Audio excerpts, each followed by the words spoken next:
Hi everyone, आप सभी को जीके एग्जाम में बहुत बहुत स्वागत है। आज हम लोग इस वीडियो में हिंदी ग्रामर के टॉप 60 से 70 क्वेश्चन देखने वाले हैं जो झारखंड पुलिस के लिए इंपॉर्टेंट साबित होने वाला है।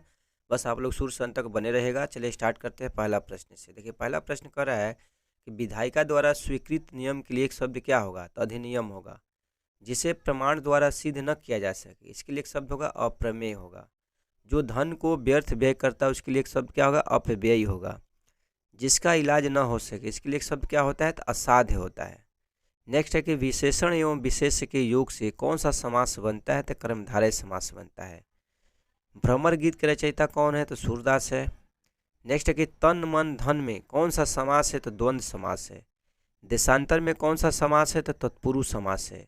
नेक्स्ट है कि वह बालक जिसे गोद लिया गया हो, इसके लिए एक शब्द क्या हो जाएगा? दत्तक हो जाएगा।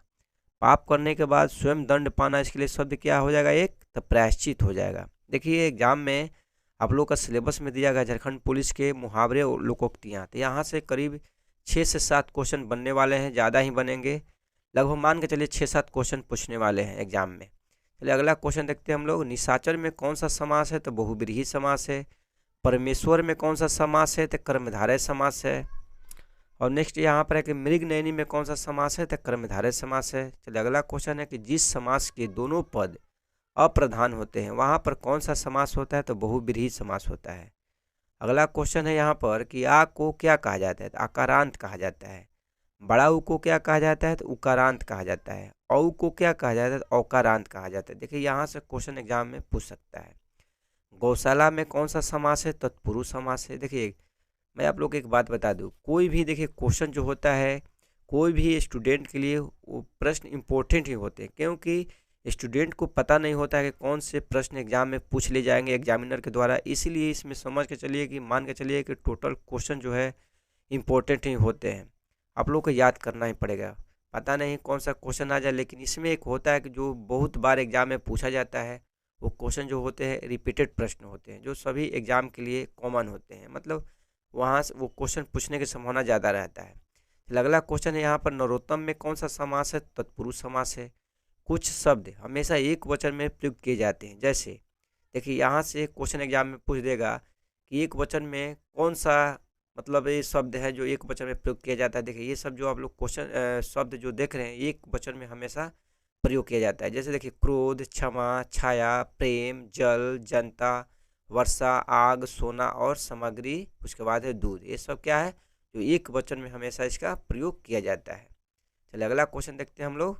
देखिए हवा भी है जो एक वचन में हमेशा प्रयोग किया जाता है। कलम का सिपाही क्या है? कलम का सिपाही एक जीवनी है जो मुंशी प्रेमचंद द्वारा लिखा गया है। कलम का सिपाही बहुत बार एग्जाम में पूछ लिया जाता है यहाँ से प्रश्न। अनुनासिक व्यंजन कौन से होते? देखिए वर्ण के पंचमाक्षर, जैसे क वर्ग हो गया, उसके पांचवा अक्षर क्या हो गया? अंग हो गया। चछा जजा हो गया, जैसे च से लेके यहाँ तक, यहाँ क्या हो गया? वो लास्ट हो गया, यानी पांचवा अक्षर हो गया, तो इसे पंचमाक्षर कहा जाता है। तो वही अनुनासिक व्यंजन कहे जाते हैं वर्ण के पंचमाक्षर। क से लेकर प तक के जो लास्ट जो वर्ड है यानी वर्ण है उसे पंचमाक्षर कहा जाता है। चलिए अगला क्वेश्चन है, वर्तमान हिंदी का प्रचलित रूप क्या है? खड़ी बोली है। अधिकतर भारतीय भाषाओं का विकास किस लिपि से हुआ है? तो देखिए यहाँ पर हो जाएगा ब्राह्मी लिपि से हुआ है। हिंदी भाषा के विकास का सही अनुक्रम क्या है? देखिए पाली, उसके बाद प्राकृत है, उसके बाद अपभ्रंश है, उसके बाद हिंदी है। चलिए नेक्स्ट है कि देखिए यहाँ पर नीरस का संधि क्या हो जाएगा? नी प्लस रस, नीरस हो जाएगा। ये क्या हो जाएगा? विसर्ग संधि हो जाएगा। देखिए विसर्ग संधि का पहचान क्या होता है? देखिए जिसमें विसर्ग लगा हो इसे विसर्ग संधि कहा जाता है। जैसे देखिए नीरस हो गया, निर्दोष हो गया, निर्णय हो गया, ये सब क्या है? ये सब विसर्ग संधि का एग्जाम्पल है। अगला क्वेश्चन देखते हैं हम लोग। नी प्लस काम, निष्काम हो गया। रूढ़ शब्द, जिन शब्दों का विभाजन नहीं हो सके उसे क्या कहा जाता है?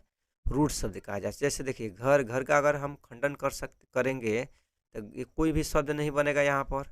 आंगन का अगर खंडन करेंगे तो कोई शब्द नहीं बनेगा। तो वही है कि रूढ़ शब्द यानी जिन शब्दों का विभाजन नहीं हो सके उसे हम रूढ़ शब्द कहते हैं। घर हो गया, आंगन हो गया, पुस्तक हो गया, कुर्सी हो गया, इस सब का विखंडन नहीं किया जाता है। ये किया जाने के बाद मतलब एक शब्द पूर्ण शब्द नहीं बनेगा। नेक्स्ट है देखिए मातृभूमि कैसे लिखा जाएगा? देखिए मातृभूमि में हर्षई की मात्रा होगा, एग्जाम में दे देगा दुर्घई की मात्रा, तो गलत हो जाएगा। ब्रज में देखिए ब्रह जो है इसे ब्रिज कर देगा। आप लोग कहेगा 4 ऑप्शन में इसे चूज कीजिए। इसे आप लोग देखिएगा देख लीजिए कि कैसे शुद्ध शब्द लिखा जाता है। मातृभूमि का, ब्रज का, मान्यवर कैसे लिखा जाता है। कृत, कृत्य बहुत बार एग्जाम में पूछा जाता है। यहाँ पर आप लोगों को कन्फ्यूजन करने के लिए यहाँ पर आधा तो दे देगा एग्जाम में, कन्फ्यूज हो जाएगा स्टूडेंट। तो क्या होता है, कृत में जो होगा पूरा त होगा, उसके बाद यहाँ पर आधा त होगा, तो कृत कृत ऐसे लिखा जाता है शुद्ध शब्द। चलिए नेक्स्ट है कि अर्थ के आधार पर वाक्य के कितने भेद होते हैं, तो 8 भेद होते हैं।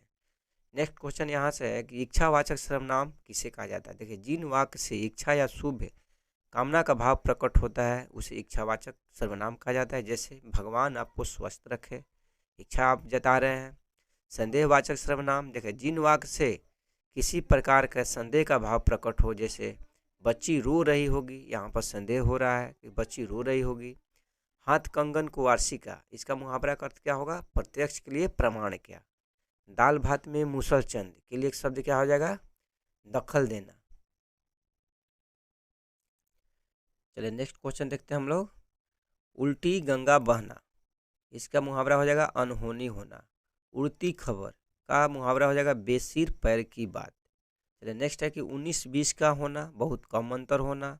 उल्लू सीधा करना, अपना स्वार्थ साधना। नेक्स्ट क्वेश्चन यहाँ पर है कि ऊंचा सुनना यानी कम सुनना। एक लाठी से सबको हाँकना, इसका क्या अर्थ हो जाएगा, उचित न्याय न करना। एक आंख से देखना यानी समान भाव रखना। एक न चलना, कोई उपाय सफल न होना, यानी सब क्या है, मुहावरे हैं। चलिए नेक्स्ट है मुहावरे है, उसमें कुछ लोकोक्तियाँ भी है, उससे मतलब नहीं है कि कौन मुहावरा है कौन लोकोक्तियाँ। आप लोग को याद करना है कि एक लाठी से सबको हाँकना के लिए एक शब्द क्या होगा, उचित न्याय न करना। एक आंख से देखना मतलब समान भाव रखना। एक न चलना यानी एक न चलना, कोई उपाय सफल न होना। आग का पुतला यानी क्रोधी। आकाश से तारे तोड़ना यानी कठिन कार्य करना। आकाश से बातें करना मतलब बहुत ऊंचा होना। नेक्स्ट है कि आकाश छूना, मुहावरे का अर्थ क्या हो जाएगा, बहुत ऊंचा होना। आग पानी का बैर यानी सहज बैर। आग की आन यानी आन की आन यानी फौरन ही। नेक्स्ट हो जाएगा आटे दाल का भाव मालूम होना, मुहावरे का अर्थ क्या हो जाएगा, संसारिक कठिनाइयों का ज्ञान होना। आसमान दिखाना यानी पराजित करना। चलिए नेक्स्ट क्वेश्चन देखते हैं। अगला क्वेश्चन है यहाँ पर कि हिंदी की मूल उत्पत्ति किससे हुई है, सौरसेनी अपभ्रंश से हुई है। कान प्लस कट्टा बराबर क्या हो जाएगा, कन कट्टा हो जाएगा। कौन सी भाषा संस्कृत भाषा का अपभ्रंश है, तो पाली। भाषा के शुद्ध रूप का ज्ञान किससे होता है, तो व्याकरण से होता है, आप लोग को पता होगा। अगला क्वेश्चन है कि हिंदी में स्वतंत्र रूप में बोले जाने वाले अक्षर को क्या कहा जाता है, तो स्वर कहा जाता है। हिंदी भाषा में ध्वनियाँ कौन सी है जो दूसरी ध्वनियों की सहायता से बोली या लिखी जाती है, तो व्यंजन है। देखिए नेक्स्ट है कि क ख ग और फ में कौन सा उर्दू से लिया गया है, तो ख। जिन शब्दों को अंत में अ आता है उसे क्या कहा जाता है, तो अकरांत कहा जाता है। देखिए अब यहाँ से आ जाते हैं शुद्ध शब्द। देखिए शुद्ध शब्द कैसे लिखा जाता है, देखिए अनुच्छेद में आधा च हो जाएगा।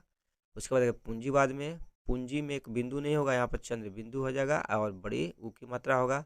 परीक्षा में देखिए हर्षई की मात्रा नहीं होगा, दुर्घई की मात्रा होगा। षड्यंत्र देख लीजिए आप लोग कैसे लिखा गया, यहाँ पर ड में नीचे हलंत रहेगा, षड्यंत्र हो जाएगा। नेक्स्ट है कि कवि स्वर में कौन सा संधि है, तो दीर्घ संधि है। नेक्स्ट है कि संसार में कौन सा संधि है, तो व्यंजन संधि है। इत्यादि में कौन सा संधि है, तो यण संधि है। पुनः प्लस जन्म यानी बराबर क्या हो जाएगा, इसका संधि हो जाएगा पुनर्जन्म। पुनर्जन्म का संधि क्या हो जाएगा, पुनः प्लस जन्म। इत्यादि का संधि क्या हो जाएगा, इति प्लस आदि हो जाएगा। नेक्स्ट है कि देखिए युधिष्ठिर का संधि बहुत बार एग्जाम में पूछा जाता है, वेरी वेरी इंपॉर्टेंट क्वेश्चन है ये। युधि प्लस स्थिर यानी युधि प्लस स्थिर बराबर क्या हो जाएगा, युधिष्ठिर, यानी इसका संधि हो जाएगा। तो फ्रेंड्स आप लोगों को वीडियो अच्छा लगा होगा तो लाइक अवश्य कीजिए, क्योंकि मेरे चैनल पर पर डे 1 से 2 वीडियो इस समय झारखंड पुलिस की तैयारी में करवा रहा हूँ, जो मेरे चैनल पर पर डे 1 से 2 वीडियो अपलोड किए जा रहे हैं। तो बस आप लोग के जब तक एग्जाम नहीं हो जाता है, जब तक 2-2 वीडियो डेली के डेली मैं अपलोड करता रहूँगा। बस मेरे चैनल को आप लोग लाइक करें, सब्सक्राइब करें। मिलते हैं आप लोग से नेक्स्ट वीडियो में। Okay, bye bye.